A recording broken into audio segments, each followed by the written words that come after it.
এগুলো আপনাকে অবশ্যই। আসসালামু আলাইকুম, আমি মোহাম্মদ আরিফুল ইসলাম বলছি। আরিফুল ইংলিশ আইএলটিএস একাডেমির পক্ষ থেকে আপনাকে স্বাগতম জানাচ্ছি। আইএলটিএসের 4টা মডিউলের মধ্যে বাংলাদেশের অ্যাভারেজে রিডিং মডিউলটাকে অন্যতম গুরুত্বপূর্ণ, একটু কঠিন ধরা হয়। কারণ বাংলাদেশের অনুযায়ী আমরা যে ধরনের ইংরেজি পড়েছি, আর আইএলটিএস এসে আমরা কম সময়ের মধ্যে পড়ে অনুবাদ করে বুঝে ইন্টারনাল অর্থ ফিলিংস বুঝে অ্যান্সার করে এটা অনেক হার্ড হয়ে যায়।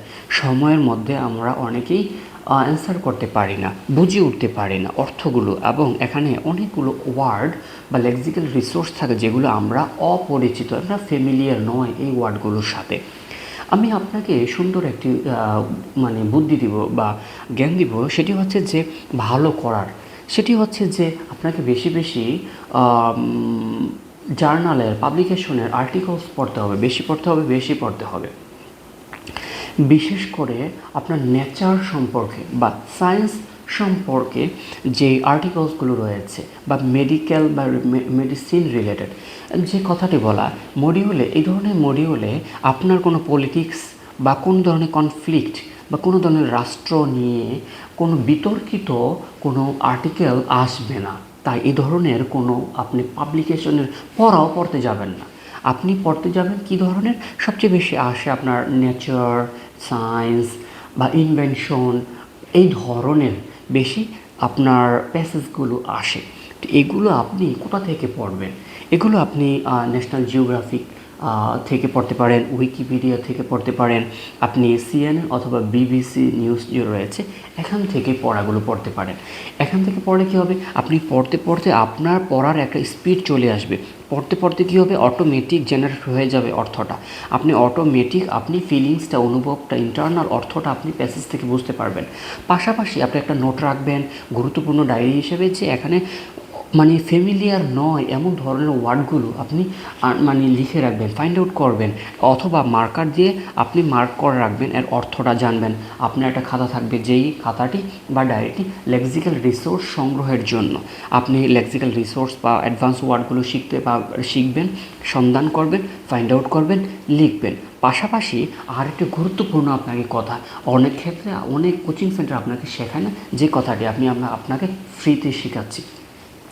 কথাটি হচ্ছে, কোনো একটা ওয়ার্ড যখন নেবেন, ওই ওয়ার্ডটাকে এভাবে শেখার চেষ্টা করবেন যে ওই ওয়ার্ডের স্পেলিং, ওই ওয়ার্ডের মিনিং, ওই ওয়ার্ডের আপনার প্রোনাউন্সিয়েশনটা, ওই ওয়ার্ডের ফ্যামিলি মানে কি, ওই ওয়ার্ড ওই গ্রামার কিনা, ওই ওয়ার্ডটি ভার্বের পরে আসে কিনা, ওই ওয়ার্ডটি প্রেপোজিশনের পরে আসে কিনা, ওই ওয়ার্ডের ক্ষেত্রে গ্রামারে কোন কোন কাজ করে, এই বিষয়গুলো আপনি শিখবেন।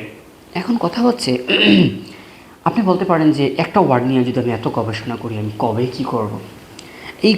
যে কথাটি বললাম, এই কথাটা হচ্ছে বেসিক আইএলটিএস করার সময় আপনাকে এগুলো শিখতে হবে। আর যখন আপনি এই ওয়ার্ডটা নিয়ে এত গবেষণা করবেন, ওই ওয়ার্ডটা পারলে স্পিকিংয়ের ক্ষেত্রে ব্যবহার করবেন, প্র্যাকটিক্যাল নেবেন, তখন এক্ষেত্রে কী হবে, আপনার কাছে এই ওয়ার্ডটি ব্রেনে এমনভাবে ইনপুট হবে, খোদাই হয়ে যাবে, সচরাচর আপনি এটা ইউজ করতে পারবেন। আপনি একটা স্পিকিংয়ের বাক্যের মধ্যে যদি একটা অ্যাডভান্স ওয়ার্ড ইউজ করতে পারেন, আপনার লেক্সিক্যাল রিসোর্স হিসেবে ভালো একটা ব্যাংক পাবেন। আপনি রাইটিং পার্টে এটা ব্যবহার করতে পারেন। আর লিসনিংয়ের ক্ষেত্রে ওই ওয়ার্ড কীভাবে তারা যদি বলে, কখনো ক্ষেত্রে আপনি এটা সহজে বানানটা লিখতে পারলেন, বা কী বললো আপনি এটা সহজে বুঝে আপনি অ্যান্সারটা গ্যাস করতে পারলেন, প্রেডিক্ট করতে পারলেন। তার মানে হচ্ছে, যখন আপনি একটা ওয়ার্ড পারেন না, ওই ওয়ার্ডটাকে নিয়ে গবেষণা করবেন, তখন এই ওয়ার্ডটাই আপনাকে এত গুরুত্বপূর্ণ ভূমিকা রাখবে। আপনি যখন একটা পর্যায়ে, এখন হয়তো নাও বুঝতে পারেন, একটা পর্যায়ে যখন পরীক্ষা দিবেন, রেজাল্ট পাবেন, একটা পর্যায়ে তখন বুঝতে পারবেন আইএলটিএসে একটা ওয়ার্ড কত গুরুত্বপূর্ণ। যাই হোক, যে কথাটা বলতে চাচ্ছি সেটি হচ্ছে যে আইএলটিএসের রিডিং মডিউলে আপনার যে কাজগুলো করতে হবে, বেশি বেশি পড়তে হবে, বেশি বেশি জার্নালের পড়াগুলো পড়তে হবে, ন্যাচার যে বিষয়গুলো পড়তে হবে। কনফ্লিক্ট হয়, ঝগড়া বিবাদ, তর্ক বিতর্ক, ডিবেট রয়েছে, এই ধরনের কোনো পড়া আসে না, কম আসে বা আসে না বলে চলে, এগুলো থেকে এড়িয়ে চলার চেষ্টা করবেন। আমি আশা করি আজকের ভিডিওটিতে মধ্যে আইএলটিএসের রিডিং মডিউলের যে ধরনের প্যাসেজগুলো আসে, কোন ওয়ার্ডগুলো কীভাবে আমরা ফাইন্ড আউট করা একটা জিনিস শিখতে পেরেছি, প্যাসেজগুলো কীভাবে পড়বো, কোথা থেকে পড়বো, এই বিষয়গুলো জানতে পেরেছি। এতক্ষণ সঙ্গে থাকার জন্য অসংখ্য ধন্যবাদ। এবং আপনি কি শিখতে পেরেছেন, আপনার যদি কোনো মতামত থাকে অবশ্যই কমেন্ট করতে পারেন। Thank you for watching this video.